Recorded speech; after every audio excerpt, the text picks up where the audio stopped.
ready. I'm ready. All right, I'd like to call this meeting to order for Tuesday, June 27, 2023 business. We rise and say the pledge of allegiance. I pledge allegiance to the flag of the United States of America and to the republic for which it stands, one nation, under God, indivisible, with liberty and justice for all. Rita, if we could have a roll call. Director Adner? Here. Director Cuneo? Director Hudson? Here. Director Moeller? Here. And President Patro. Here. Vice President Myers. Okay.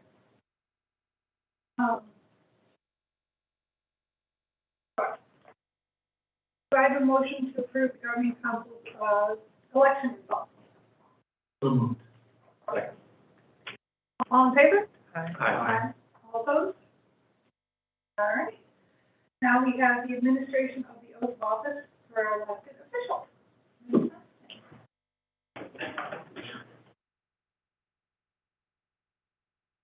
Can you raise your right hand? I state your name. I, Carmen Staten, Do solemnly swear to affirm do solemnly swear to affirm that I will support the Constitution of the United States that I will support the Constitution of the United States and the Constitution of the State of Missouri, and the Constitution of the State of Missouri, and that I will faithfully and impartially discharge the duties of the school director and I will faithfully and impartially discharge the duties of the school director in and for Special School District of St. Louis County, in and for Special School District of St. Louis County, Missouri, Missouri, to the best of my ability, to the best of my ability, according to law, so help me God. according to law, so help me God.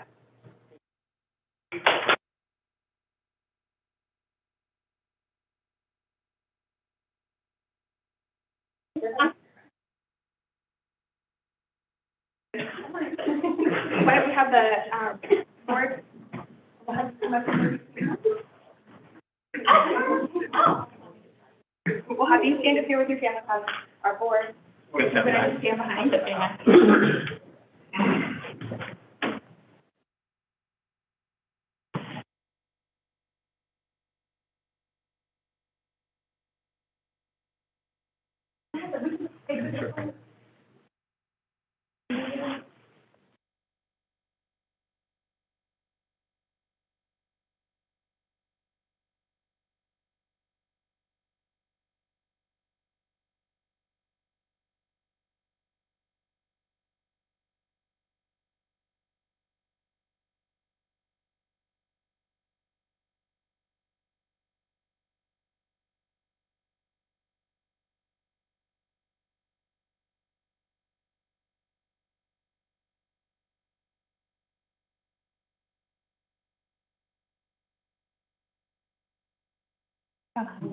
Maybe you won't wait.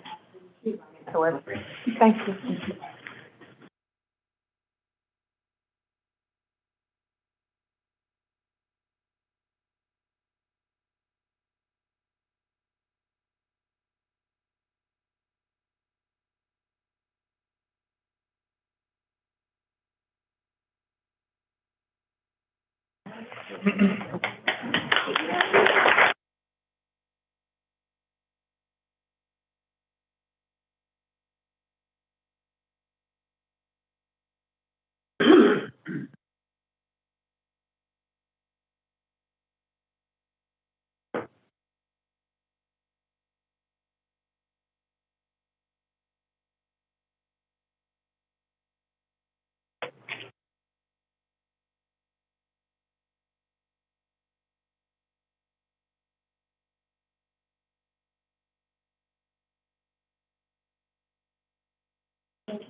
All right.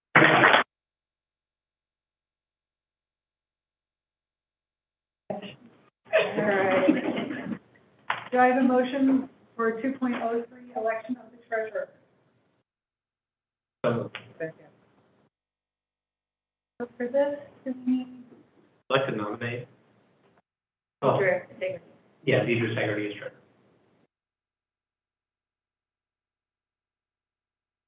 we have a second? Second. All in favor? Aye. All opposed? All right. Thank you very much. Now for a solemn event, we would like to have a moment of silence for our dear friend and lawyer Charles Jelinek.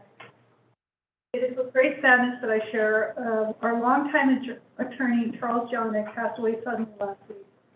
For over a decade, Charles has worked with the special school district, providing guidance on various human resources related matters. SSD was fortunate to have benefited from his legal expertise as he was an exceptional lawyer. He was consistently recognized in labor law practice by best lawyers, super lawyers, and other organizations. In addition to his keen legal expertise, we will miss Charles' good nature and warm smile. Please join me in honoring him with a moment of silence.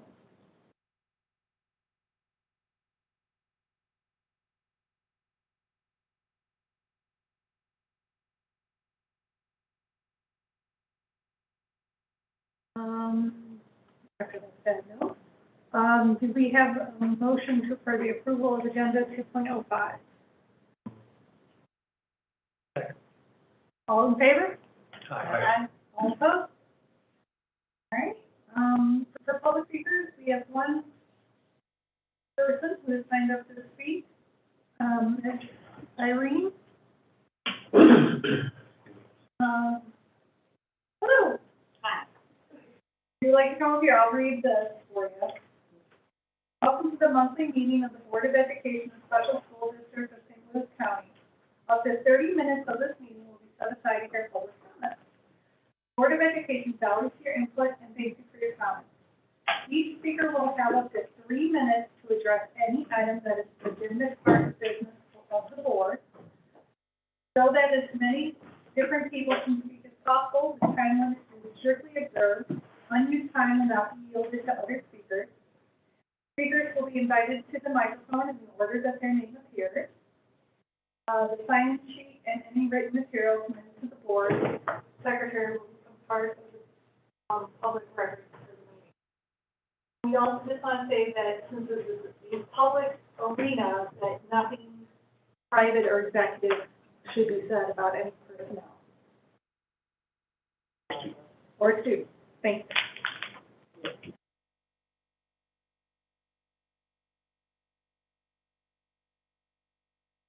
First of all, congratulations on your assignment. Thank you for letting me speak, and I know I can't take my 3 minutes.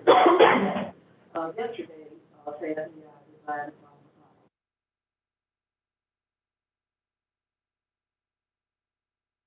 I am a certified teacher in several areas. I was here as a parent. Yesterday, I started my letter with sadly, I'm submitting my resignation to SSD due to lack of support and the unwillingness and or opportunity to provide such support or another opportunity. Vicki Haynes was very supportive with me. Let me tell you, the communication with SSD is not really good. Beginning with Lynn Shapley, I never heard from her back. I started working here in October of last year. It was a situation. I never had support. In my heart, I know there's racism and ageism where I was. And a woman did attack me, a general ed teacher. My back was turned. I was squatted on the floor speaking to my student that very intelligent with autism. I was following directions. I was told my assignment. They wanted me to hire me. One of the kindergarten children, she called my name very harshly twice. And also, before she had seen me, she snatched something out of my hand that nobody else saw. And so there's been an issue. With my back turned, squatting down, and she called my name twice. I think this does not sound good. I ignored it because I was trying to get him this back. And he was at an unruly day because his medication was blah, blah, blah. and I was speaking to the other parent. Somewhere along the line, after she said that in squatting, and she is a larger woman than I, we didn't have much space in the corner. And she came upon me, put her fingers right here in my eyes, did this to me, and told me to get out of her room and start shouting. Well, I looked at her fingers like this, told her, this is not good. Now, on this she Lord, continued to tell me to get out, et cetera, et cetera, et cetera. I was, in order to just restrain myself, she was as close to me as this microphone. I did not touch her. All of a sudden, I pulled my phone out of my pocket. I actually hit mad to call the police. And one more, then I remembered, I'm at school. I'm in a phone call. I did not know. So, but I called the woman, the resource teacher that set me down, and then I called Vicki Haynes. After that, later, she told me that, oh, I wasn't still sitting down. They went or not. Our supervisor said so. My question is, why didn't she say that? I could do that. Does that not mean that? Yes, it is. Okay, may I just say, the only thing is that I don't know why I am being terminated or been asked to resign. Yesterday, I put my resignation letter in. I have a lot of documentation regarding that school. Only be good as its leadership. I was in there 2 days and spoke to the principal. She never said hello. I came back the second day and introduced myself and said I'm the new librarian in the building. Her response to me was, oh, I thought you were a sub. I'm thinking, doesn't a sub deserve speaking? Also, in the day of when this mass shooting is going around everywhere, when you want to know who the stranger in your building is. So I've had no support. I've asked for a team meeting, never got a team meeting. Never got a team meeting. Also, after this woman, and then it was an incident in the parking lot, they are claiming that I said F you to a parent. I did not. And if I have to say something to say I did for me to retain my job, I am just not going to say it because I did not say it. Now, I'm not saying that I am not capable of saying it, but I did not say it. I'm very cognizant of where I am. I'm at school. The woman was blocking me, parked at handicap. Everybody at that school parks at handicap, including the principal. You cannot get anything done. I'm the only one that was told I could not eat. I asked my coworker, I said, well, how much is the lunch after I was there for a while? Oh, it's free, they'll just give it to you. I was called in the office because of something someone else said. It's a bunch of lies. Can you find out? My basic question to you is, they keep saying staff conduct. I have no idea what they're talking about, what I did. So recently, Ellsberg, which was Watergate, he found 7,000 pages of lies. 3 minutes. Okay, so is there anything that you do? This is my petition to the board. Is this a matter, and I did speak with Philip Boyd, and then he dangled me around for a long time. He said on Thursday that he would, with Vicki Haynes, he would give his decision on Monday. Didn't hear from him. I called her Wednesday. She called, got in touch with him. He let her know on Thursday, so that was a complete week. Then what was week? Her Thursday night, because she had an urgency. As we know, she has resigned from the MNEA as president, and so then it was 6 more days before so for 13 days, I've just been dangling around. So I did submit my resignation yesterday, but I have no idea what conduct they're talking about. Absolutely none, and I would like somebody to tell me that. But I have no, I did request twice my files from SSD as well as UCity, and also the student yanked a chain from my neck that was not to break unless yanked, because I was taking somebody else's place, and these are about a 20-year peril, and they kept forgetting. We have a schedule, but nobody was following it. I was excited. I went to Schnucks, and I didn't know that the kids were at Schnucks and all around, and I kept meeting parents. And my understanding of the school that I was located, that the last 4 black teachers left. Also, I ran into a parent somewhere else, didn't know when just called, and then they asked me which school was I told them, they said, ooh, I wouldn't work there for nothing. And I have not had any support at all. I did not have enough training on a lot of things, and I was put right into with the little boy that I didn't speak with. I had not done any factor at all. So thank you for the extra time, ma'am. I will stop there. Thank you. Did you get back to me about this? I'm glad about it. The board does not respond to personal issues. Well, I'm sure that is. Human resources will be talking with you.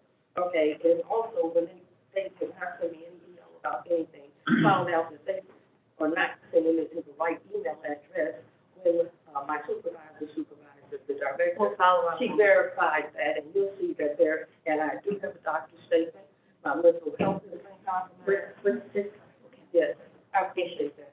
Thank you so much for listening to me. Okay. Again, best wishes. Yeah, almost, right? Next on our agenda is 4.01 for the superintendent's report, is board community engagement plan, part of the policy for safety.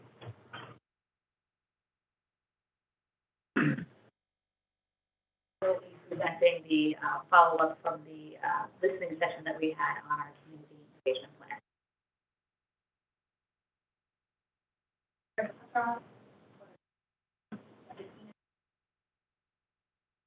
I'm the Executive Director of Communications, and I'm giving you an update tonight on behalf of Kevin Andrew, who works on the Community Engagement Plan regarding policy KC.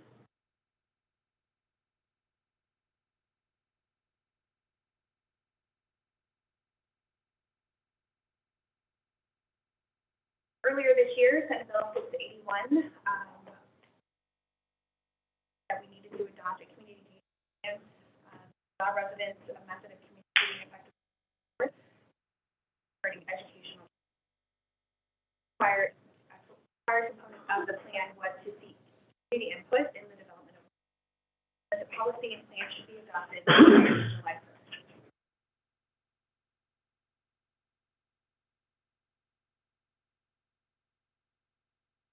Got community feedback in a variety of ways. So we reached out to our community via email, through surveys. We held focus groups and meetings.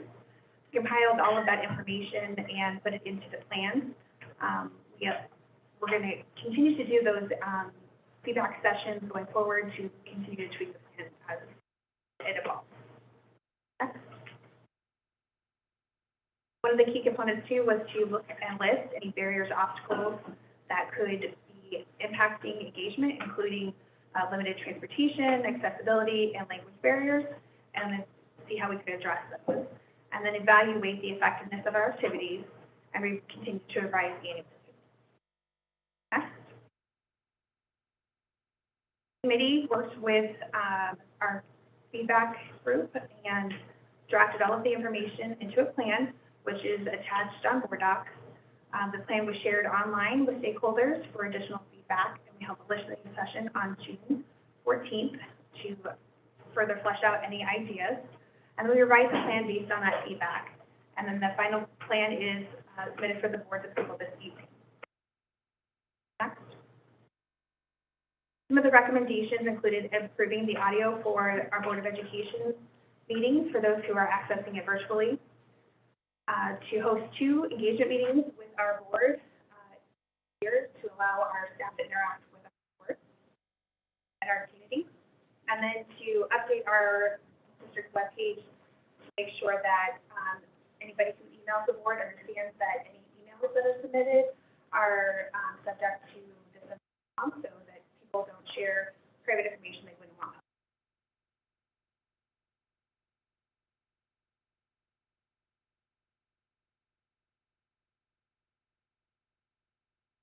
Thank you.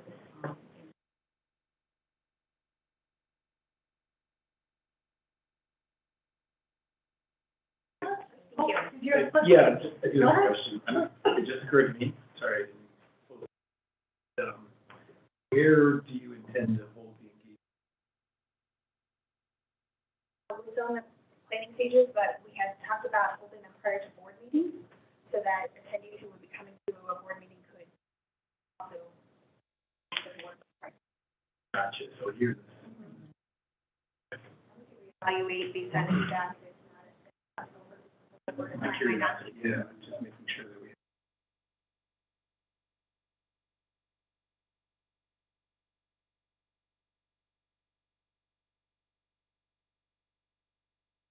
revise it, if a virtual format would be more beneficial, we can work on. So I want to be clear, a virtual format or here are the only options for us to engage with the community?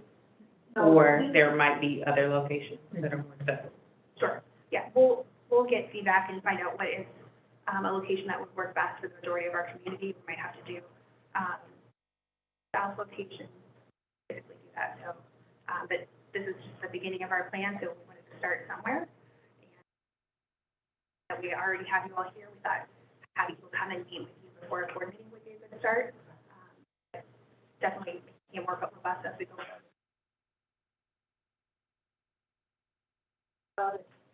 Before board meeting that, so we still start around this time, if this time would be the meeting great. So it's not like it'd be 4 o'clock. The committee talked about the timing of it, making sure that, working parents and staff members could still be able to leave work and be able to arrive here and engage. Hear more as that develops. Okay, thank you. Next on the superintendent report 4.02, curriculum assessment plan and course guide implementation.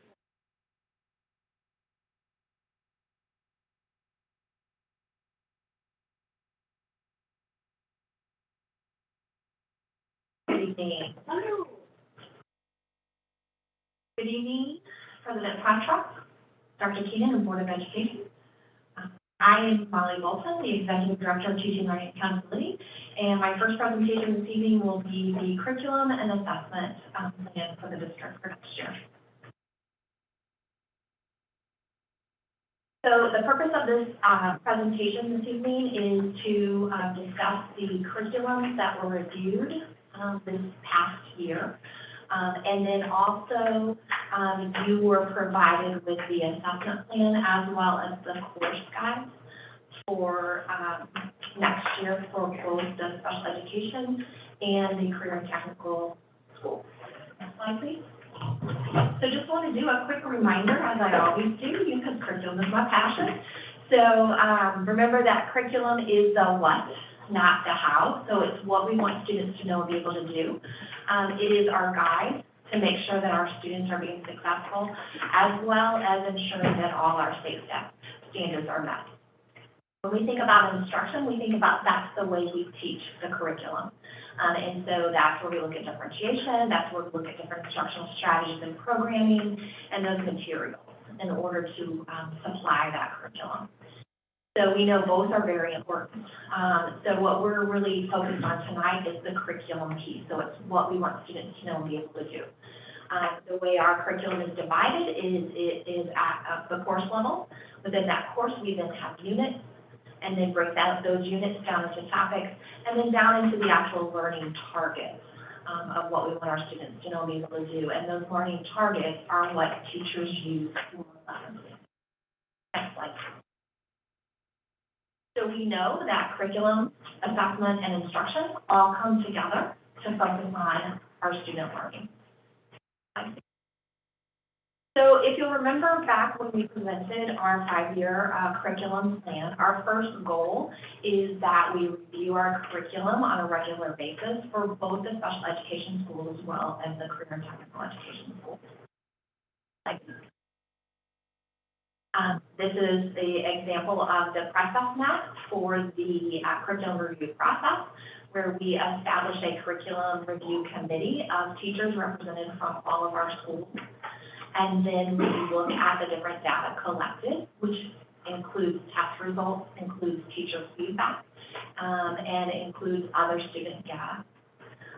We also look at making sure that the curriculum is aligned to the state standards, and then is it being optimally effective? If we feel like changes need to be made, then that's when we take it through the review process.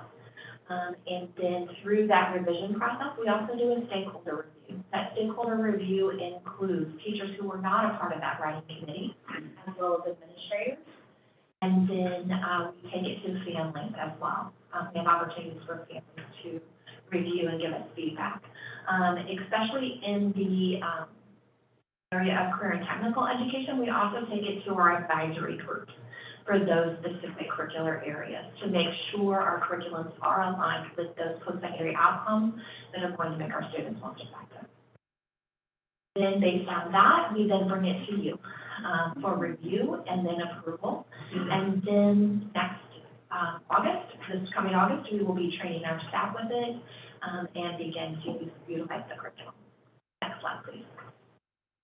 So this year, for our special education schools, we reviewed our English language arts core classes as well as those electives that are supported under those same standards. We also reviewed our K-12 school counseling curriculum and our practical arts review, which included career education, child development, self-advocacy, self-determination, human relations, as well as our facts class. And we did a health extension, which that is designed for our students who are assessed on the alternative standards for K through 8. We did not have an alternative health curriculum before. There are no state standards. So what we do in that instance is we use the general education standards and then modify those learning targets that they can be understood at a level for our students who are assessed on the alternative assessment.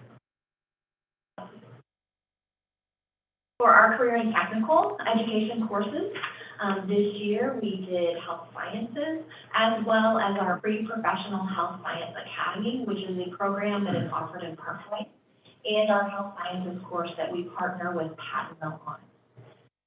We also did precision machining, math for machining, which that is an integrated course, academic course that goes along with precision machining.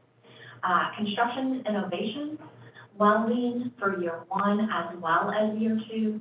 Our technical writing, which again is an integration course that counts for an English language arts elective for students that are taking certain courses within our tech programming, and zoology, which is an integration course with our veterinary program. For goal 2, we look at our materials and textbooks that we use to implement the curriculum. Next slide.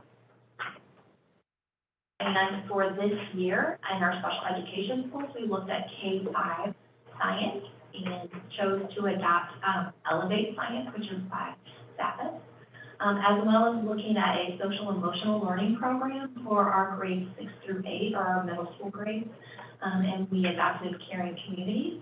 And then our Health K-5, we adopted ETR Health Smart. For our career technical schools, we, if you remember last year, we added baking as part of our culinary offering. And so therefore, we are adopting some materials to support that curriculum. And then also next year, we'll be offering the multimedia course.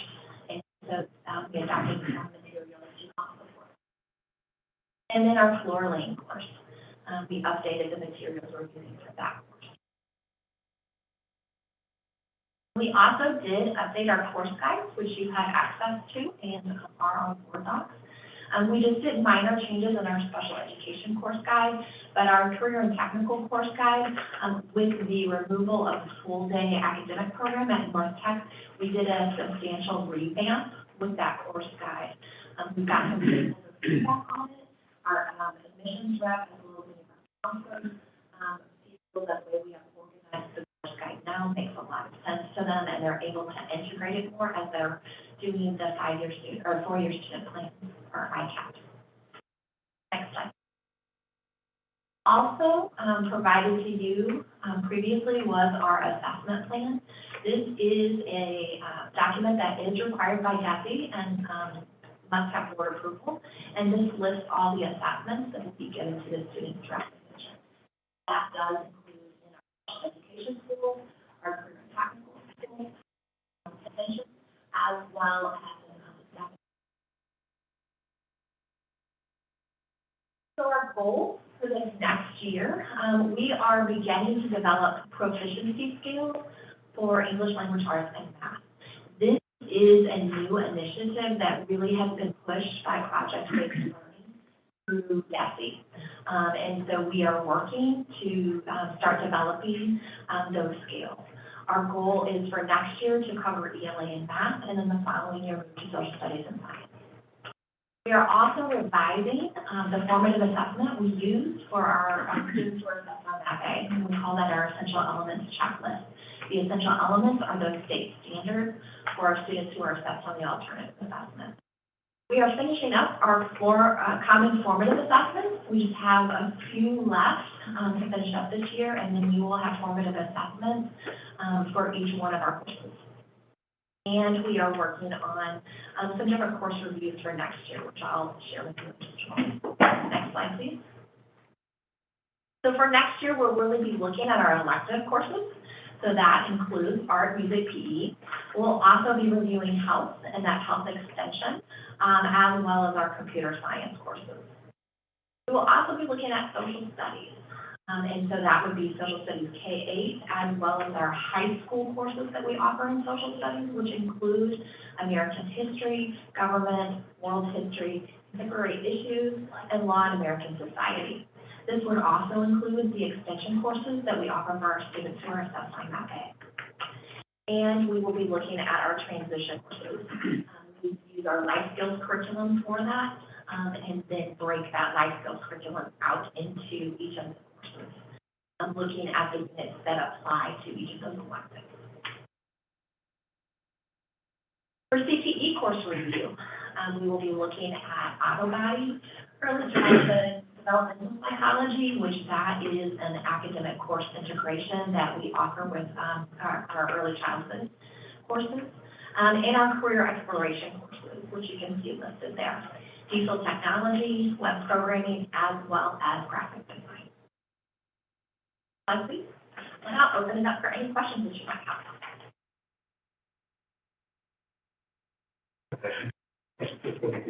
Very informative. I'm curious on page 6, you mentioned your quick and collection data. Pardon me if you said it and I missed it. There are means by which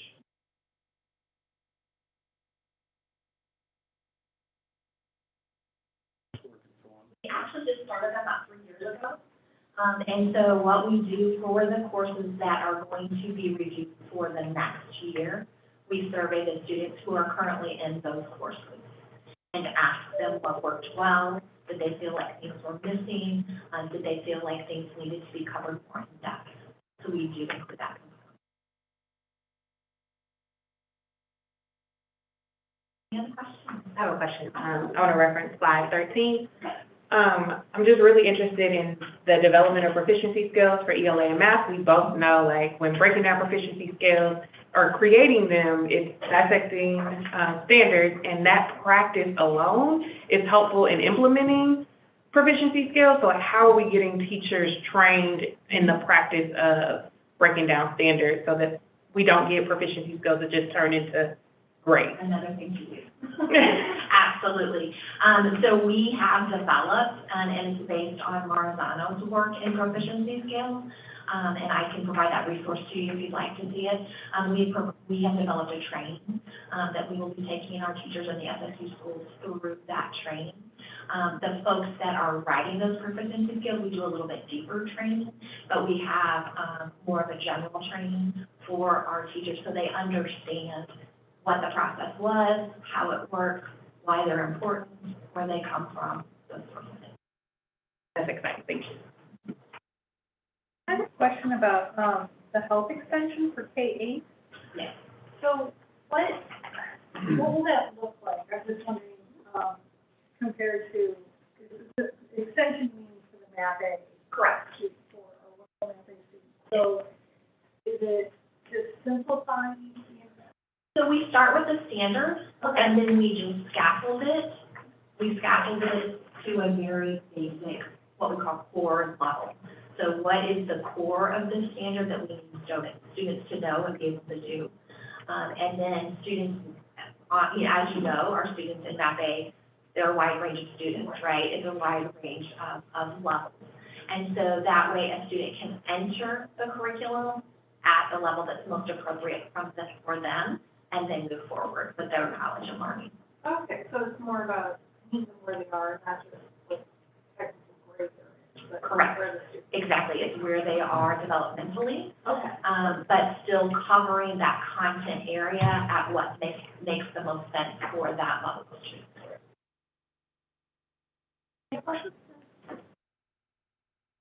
Thank you. Thank you. Next on the superintendent report, 4.03, we have professional development plan and budget presentation.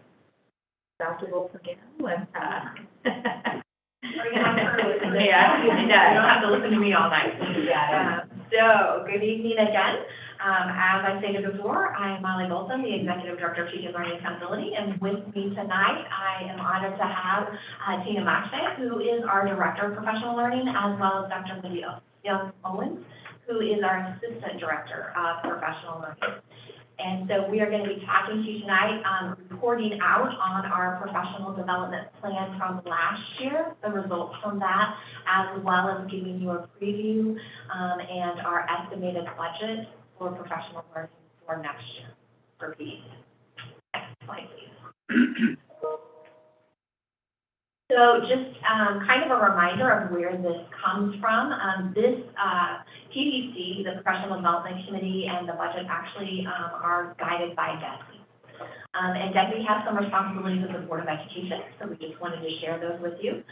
First of all, the Board of Education must approve the professional development plan, and then ensure that that plan meets not only students' needs, but also our adult learning needs for our staff. And it also ensures that our new teachers have that very high-quality induction program. They're coming into our district. They often call it the Beginning Teacher Assistance Program, or the BTAP program, and then a mentoring program. And there are specific state guidelines that we follow to ensure we are meeting those requirements. I'm happy to report that the new teacher academy that we run meets DESI's requirements for the BTAP, and so our teachers do not have to go through additional training outside of what we offer within special school districts.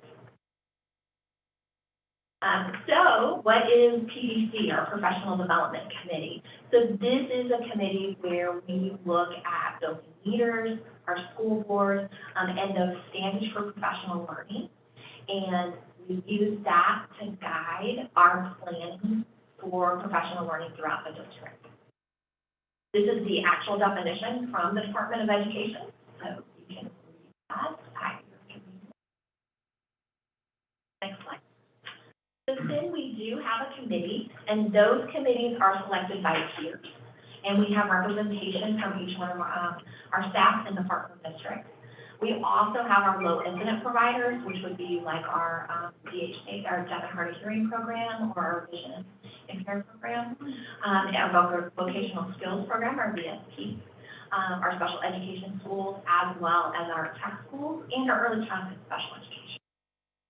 There is a regulation that PDC funds can only be accessed or used by certified teachers in teaching positions.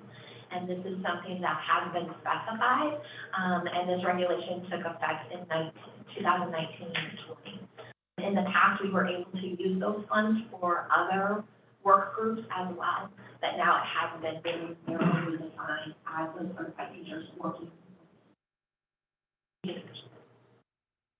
So, school districts must allocate 1% of their revenue from their foundational programming to a PDC committee. And then of those monies allocated, 75% has to be spent within the fiscal year. And that is from DESI. And so, and so what we're going to show you is how we've spent those funds this year. Now I'm going to turn it over to Tina and Wendy to share with you our goals from last year and where we landed on those goals. Thank you. Good evening. Again, my name is Tina Mache. I'm the Director of Professional Learning, and I will cover or get us started with reviewing our goals of the committee for this year, and again, some of those associated expenses as well as some of those results embedded. And so our first goal, as you might imagine, is aligned to our district priorities. We have a goal to improve student performance in the area of literacy, numeracy, and behavior. And what we're looking for in that goal is an increase over baseline of that student performance through the professional learning activities that teachers attend and the resources that are allocated to support. And so in the area of literacy, which is this slide and the one next, is aimed at literacy. And so PDC funds were allocated to support our foundation for literacy for Keys to Beginning Reading, as well as for Wilson and the strategic instruction model is what you see here. And so new this year for our Keys to Beginning Reading, we offered 2 sessions so that we could differentiate for elementary teachers and one for secondary. That also allowed us an opportunity based upon feedback last year to really expand our bandwidth. So there was an opportunity to train 80 staff members this year as opposed to 40 in previous years. And so you see some results there. Overall, the in-person training, having the instructor and our educators attend in-person training has really lifted their impression of the training, and so that has been very positive this school year.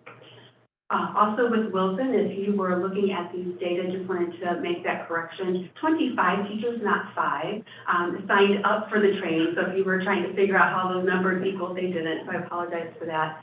25 teachers were enrolled. Actually, 23 participated in the training this school year. And so that's who we've been following throughout the year. Since these data were reported, 6 of those teachers have completed their level 1 certification, and then the remaining are expected to complete within the 1 year's time frame, which I understand is the end of August. So we're on track there as well. Then strategic instruction model, you see the results there for 23 participating teachers and the resulting student impact as well. Next slide, please. Also this year in the area of literacy, PDC funded 2 pilot programs, and so you see those results there. You know, as is typical in a pilot, some pilots we keep the course with, and some we can tell early on we would end that pilot. And so you see one that we brought to a close based upon feedback and potential impact. And then for the Teach Town program, we're going to continue that through December, again, with the target to improve and enhance the data collection so that we know what the merit and worth would be potentially moving forward.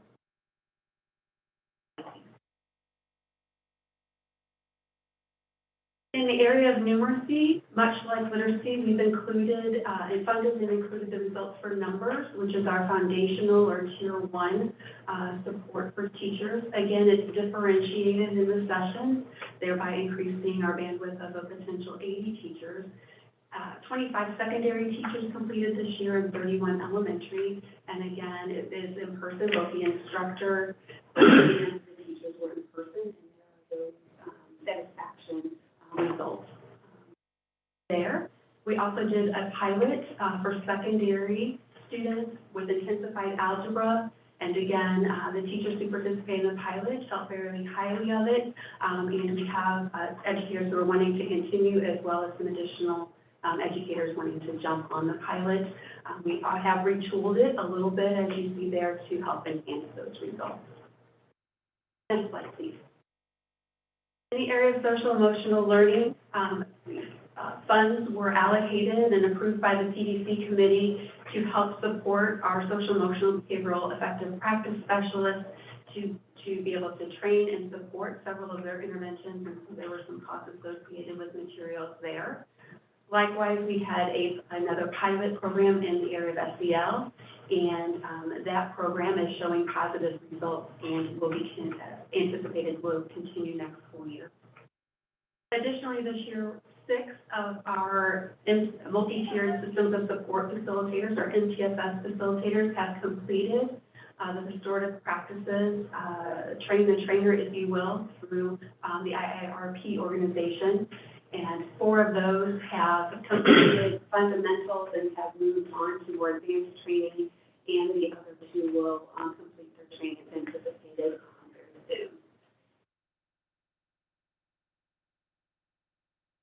We've also included through the Professional Development Committee some monies to support our nonviolent crisis intervention program. And so you see costs associated with materials as well as for our instructors who present after school hours, and then the recertification costs as well.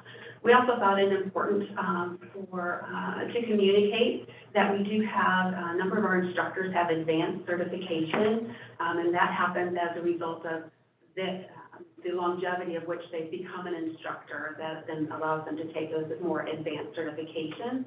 We often tap those different levels of certification to engage in problem-solving processes with teams. The last item that's included under this goal 1 is whether it be conference or seminar attendance costs or materials costs that are addressed and approved by the Professional Development Committee. So individuals may make requests directly to the committee, and so that's Altogether within the goal, for Goal 1, the cost for Goal 1 totaled that $413,645.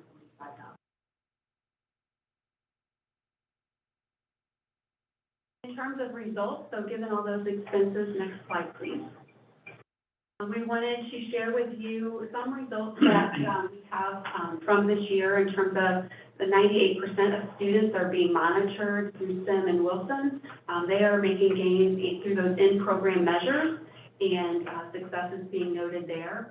We also had a commitment that we put in to really look at compiling some of our FastBridge results, because we wanted to be longitudinally, are we seeing that impact in those assessment areas. At a balcony perspective and working with Dr. Matt Trauber in evaluation and research, some of those initial findings have been that students of our educators who are attending these professional learning offerings supported by the PDC, their average growth percentile is higher than our countywide average. And so those look promising. And so should the board be interested in more detailed analysis, we'd be happy to provide that. And Dr. Owen, Good evening. Moving on to Goal 2, which included the development of a intensive induction program for our new teachers and our new staff. And we had an expectation that teachers would show implementation of those specific concepts and practices that are aligned in our Academy 1 with 85% accuracy. And so looking at some of those activities, they included new teacher orientation, which we planned for 3 days. There was a focus on universals, our Tier 1 supports, explicit instruction, special education process, and then as Ms. Mokshay stated, nonviolent crisis intervention prevention. That is our first introduction to that program, that professional learning is when we bring our new teachers in, supporting them. We planned for 3 days, but as we know, we had an unexpected visit this past summer, so we actually had 2 days of in-person, and there we have outlined the actual calls for new teacher orientation. High-quality professional learning, as well as ongoing cohorts and coaching from our instructional coaches and effective practice specialists was also, we allocated funds for that as well, along with books to support continuous classroom improvement, as well as NCI, which Ms. Mokshay talked about earlier. Number 3, the third activity included a mentoring program, and so to date, we have provided those stipends for all those mentors who submitted their mentor log, as well as timesheets for supporting new teachers. Next slide, please. So here are some end results, some results from Goal 2. As stated earlier, we had a focus on specific concepts and practices as aligned in our Academy 1 plan. And so looking at those big rocks, universal Tier 1 supports, of our first-year teachers, 91 out of 122 teachers, which is about 75% of those new teachers, had universals in place by October of 2022. And so we commit to ongoing coaching for those teachers, and then we'll come back in the fall of 23 to look at implementation data and compare it to last fall. High leverage practices, we have a focus, a specific focus on HLP 7 as well as HLP 16. And you can see as measured by May of 23, we expected 85% of teachers to be implemented with fidelity. And so we had 85.2% implementing with fidelity by May of '23, which is an increase from May of '22, which is 83%. HOP 16, the use of explicit instruction. We had teachers finishing the year with 83% implementation with fidelity, and that was an increase from the previous year, which we were about 75% of implementation with fidelity. And the last big rock that we focused on, not the only one, but these are the three that we pulled out to be intentional with sharing that data, was classroom learning systems. So we ended the year at about 43% of year one teachers implementing all 8 stages of CLS, and that is an increase from last year, which was at 41%. So I'm going to carry us through our last goal, and then we'll have some in the school year results to take you through. And if we could go back for just 1 second, Dr. Muller, you posed a question asking for a little deeper dive into the results for the classroom learning system. So I wanted to address that a little bit, if I may. And so one of the pieces with the 8 beginning steps of implementation, we did do an analysis of those 8 steps because we wanted to look for any causal factors. First, what are we really looking at? What's causing the potential hiccups, and what can we do about that? And so in those 8 steps, we were able to identify 2 steps, and we kind of refer to them as steps 7 and 8. So those final 2 steps in the getting started, which are kind of that, once you kind of, the educator puts practices in place, is how do you engage the student?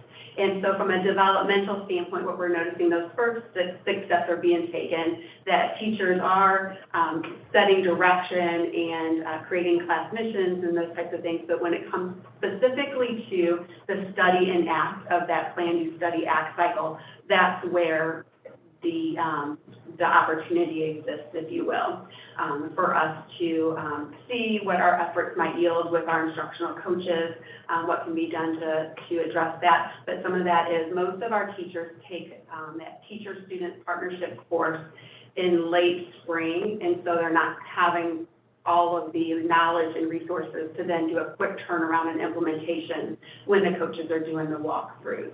So again, something we took a look at to figure out where the gap is and what we can do to address that.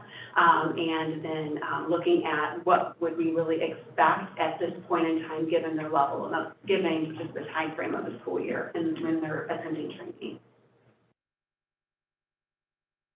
So then next slide, please, and we'll run through goal 3, which for the professional development committee and as by DESE guidelines, we must have a functioning committee. And so Special School District does, with their committee members, pay them a $150 stipend. And so we then use our PDC monies to do just that.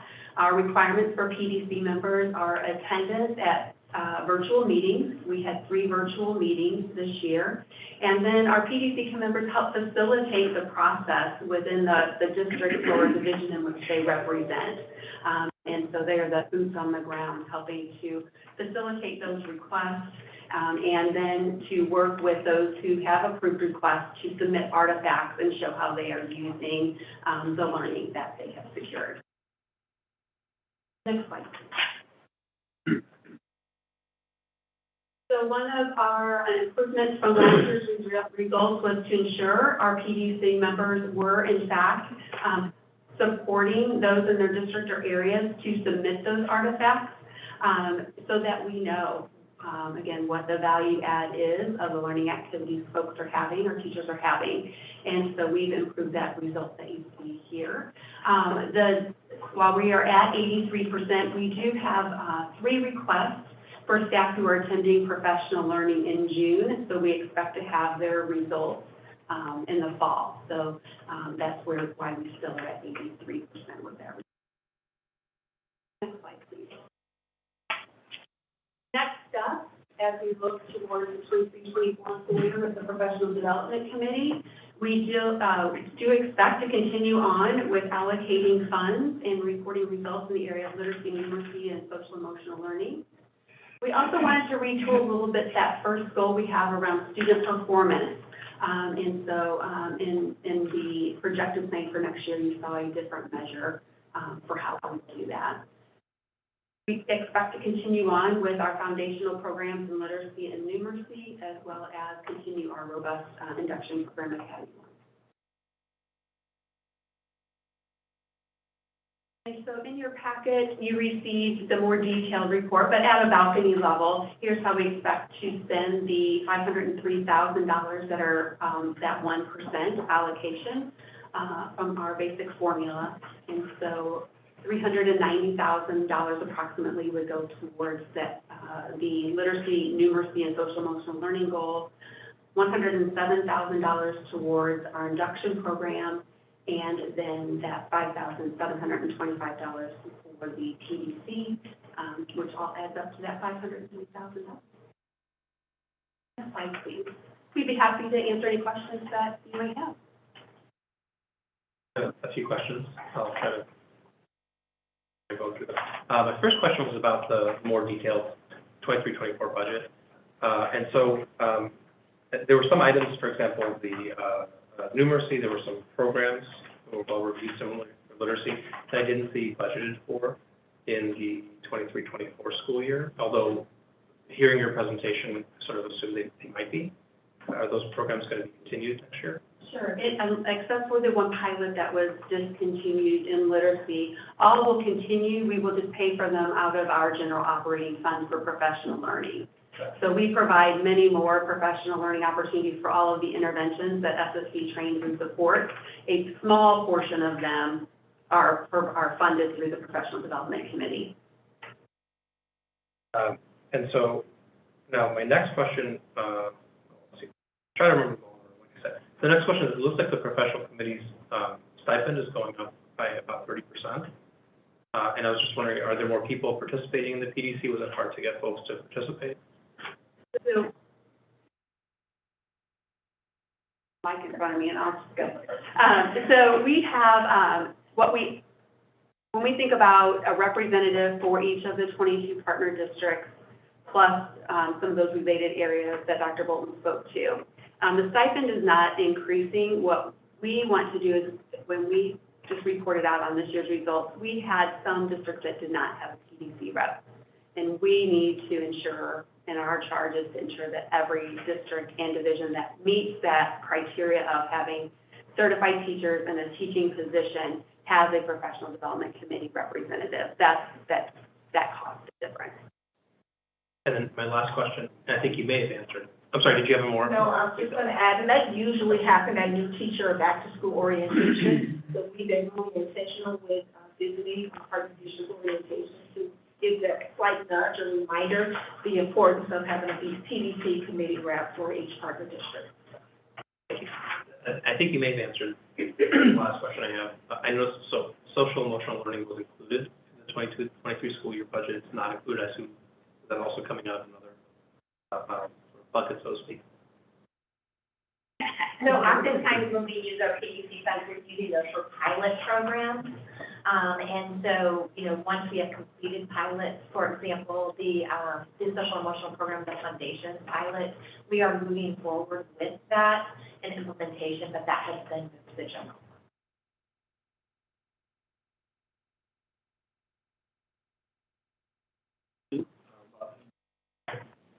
fund. I think of the perspective of an average, and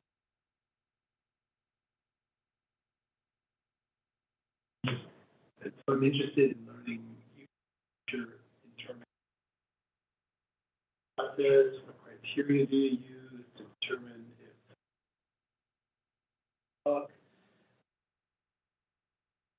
pilot program and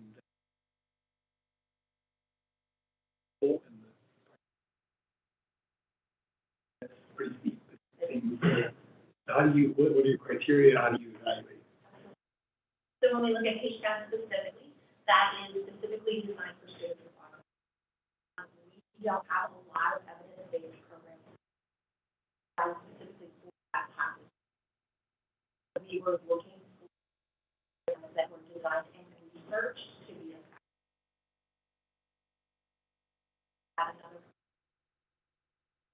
Both of those programs we do also implement criteria analysis or ABA principles. A lot of times, those additional costs are all manipulative because we use a lot of concrete pieces for the students that they're at the object representation. And so that's not money. But that's often why. But some of those costs are a one-time, like you buy the kit, and then that's a one-time cost. But that is something we will take into consideration moving. You have some examples to illustrate how you decided to do this program? Sure. For example, one of the literacy programs that we piloted this past year, we looked at the student impact, and students were not growing at a rate that we felt they should be growing, that we have seen growth with other programs.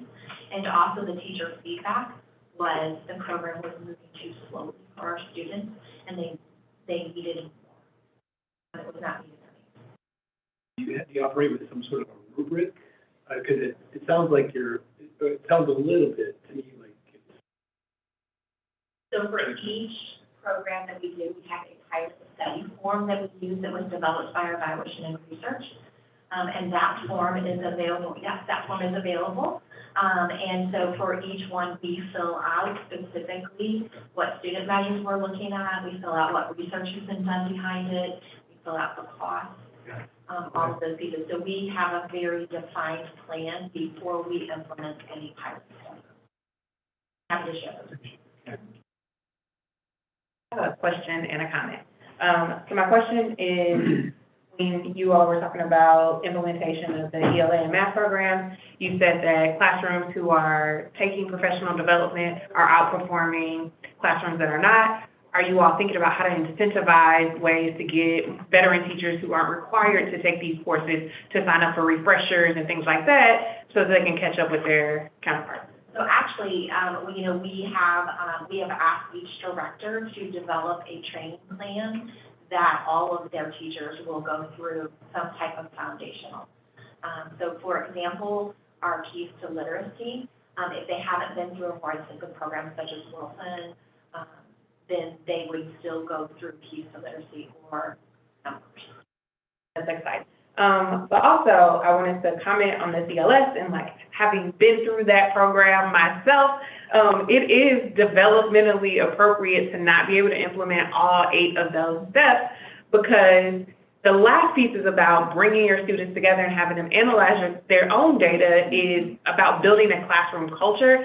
And if you're learning how to do that in your first year, you kind of get these aha moments towards after that late spring training, and you think to yourself as a new teacher, if I could do it all over again, I'd do it this way, and that happens in your second and third year. So I just wanted to kind of add that as a person who's experienced it themselves. And one improvement that we have made, we used to train the first half of year 1 and the second half year 2, and we found just that. Teachers got to that second piece and they're like, wow, we wish we would have had this our first year, but at the same time, your first year, you're getting so much. So we were trying to weigh that.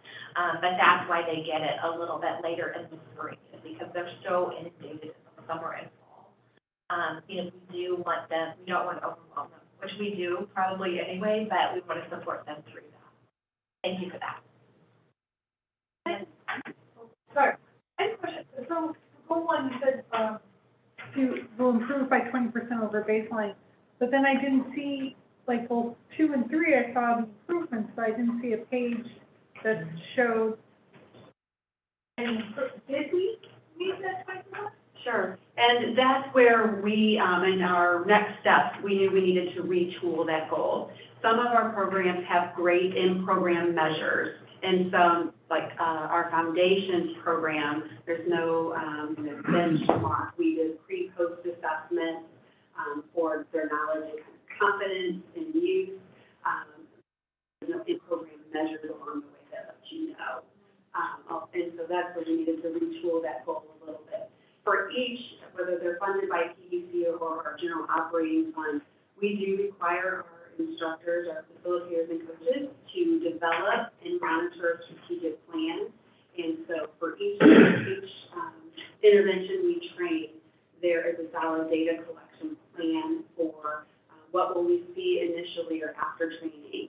What will we see as implementation continues? And then what are we looking for as a result of that, both for the educator and for the student? But trying to get all of the programs to follow one measure, such as that 20% of our baseline, is really what we learned became this.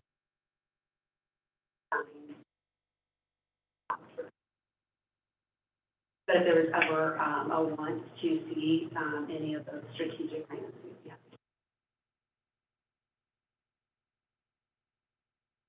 All right, thank you.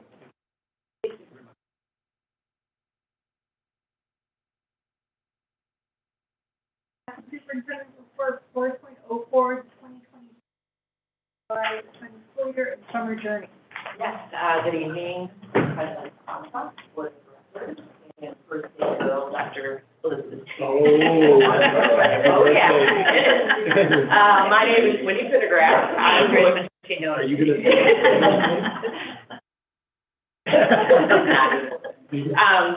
It is that time of year where we are going to talk about extended school year and summer programs that is fully underway. Next slide, please. So we did a lot of advertising, we kind of came out of the paper process of doing summer programs and ESY and went electronic. So with the work of our communications department, we did several articles to get the word out there about us going into our summer school year, extended school year, ESY, and summer programs. We had a lot of communication when the dates, when we were going to start applications, when registration were. We got a lot of information out to our families to let them know the dates ahead of time. Next slide, please. We had over 1,606 applicants this year. That was about 600 more than what we typically got in the past year, so that was quite impressive. We were able to track it very easily with the help of Qualtrics and Alan Wheat. Unfortunately, we still needed 4 nurses when ESY started for students that needed the one-on-one support. We were still struggling to get nurses. We had some sub-nurses that filled in over the summer and are still continuing to fill those positions, but unfortunately, we still needed 4. Next slide. So our application was also online. So one of the unique things that we did this year, as once the application process opened, a person could go online. There were links all over our website and were sent out in our connections to staff. They would go in, an electronic application would come out. They would be able to pick the areas that they were interested in working with, what zones they were interested in working with. As soon as they locked that down, an email went to the person that was supervising that zone and also the applicant itself. So there was clear communication of where they were in the process. So we were very happy about that. Of course, we're going to do a survey to see how that works for people. We still have some staff that are not as technically savvy as they would like to be. So what are some opportunities that we can make it a little bit easier? Next slide. For the districts, for ESY eligible, and I apologize, the data for students that were actually attending was kind of all over the place, so I wanted to take some time and dive in. Of course, we have ESY eligible students that I had presented on several months ago, and students attending is kind of, it seems to be up in some districts and down in other districts, and I wanted to be able to answer those questions prior to showing that to you. So when we have the data in the fall, when I come back and do the fall, is how everything went in our survey results. I'll have that information for the partner districts. We noticed this year some districts had increased a lot. Parkway, I was able to see some of Parkway's programs. We have a large population of students that are coming back for ESY. We have other districts, like as you can see on Parkway is 219. We have other districts that did not have, an example would be Ferguson-Florissant had a lower turnout than what we expected to come. So how are we going to be able to adjust staffing, overstaffing some programs and moving staff and going to another? And then vice versa, when Parkway had several students show up that we weren't expecting, making sure that we could have staff that would be able to move to Parkway. Next slide. In our schools, we were able to get solid numbers for Ackerman and the students attending. This did fluctuate, of course, just like in our partner districts, we do have families that take vacations, but on average, the students that were attending summer school and attending our summer programs are above. We do have 40 students that were eligible for purchase of service. However, none of them took part in any of our summer programs, but they did take part in our extended school year and our purchase of service. Next slide. The dates that we had that were concrete in our schools, ESY, wishing 5th to the 29th, so we're wrapping that up this week. And then our summer programs were in the afternoon. So we had 8 to 12:30 and then 12:30 to 2:30.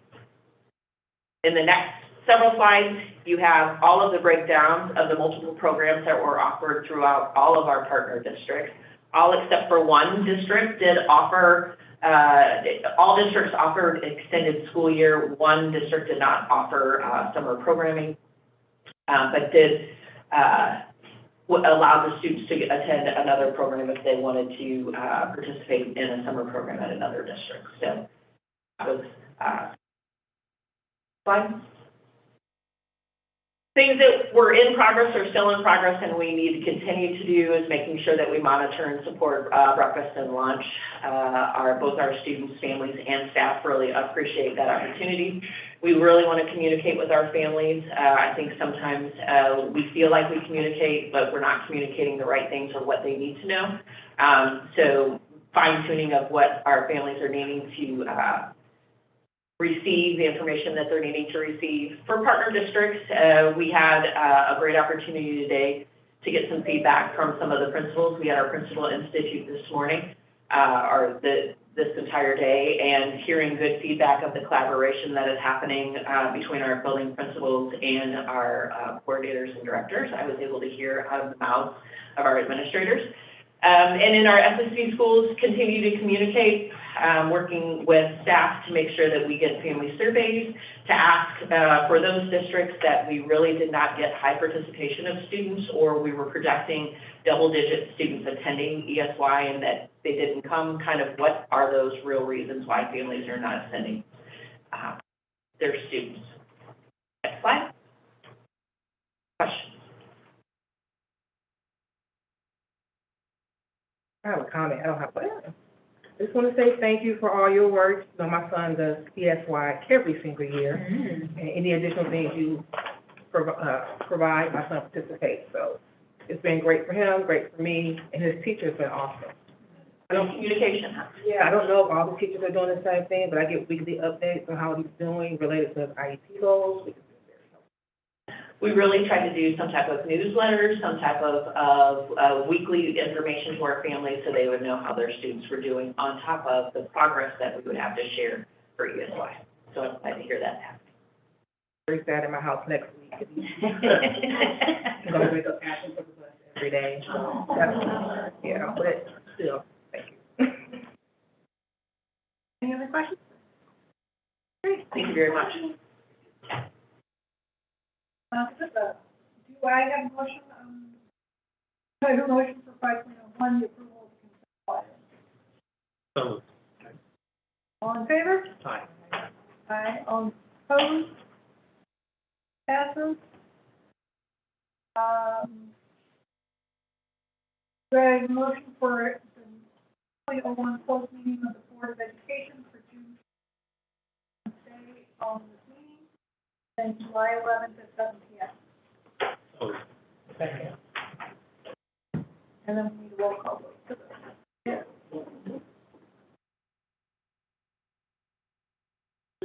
yes. Dr. Hudson. Dr. Studio. Dr. Ezra. Yes. Dr. Staten. Yes. Vice President Byers. President Patra. Yes. Do I have a motion for 8.0 approval of minutes? So moved. All in favor? Aye. All opposed? 8.03 board regulations. Yeah, thank you. Okay. 8.04 executive meeting items. Following items were approved on May 23rd, 2023, executive meeting: employment, resignations, retirement, salary adjustments, extra duty pay, non-renewal of administrative staff, a workers' comp settlement, and one settlement agreement. Following items were approved in the January 13th, 2023 meeting: resignations, retirement, salary adjustments, and extra duty pay, and one settlement agreement. 8.05, board communications. Does anyone have here, other than outside of the slides going to click? I would just like to say that I'm really excited and honored for this opportunity. It has been a passion of mine to serve students with special needs as a general education teacher, then as a special education teacher, and now as a board director. So thank you again to the entire community. I'm humbled at this opportunity to serve students and families. Glad you were here. 9.1 calendar events are in the board doc, and do I have a motion for adjournment? Second. All in favor? Aye. All opposed? Motion carries. Thank you, everyone. We'll see you next time. You don't like that? I heard it say goodbye. They're all inspired.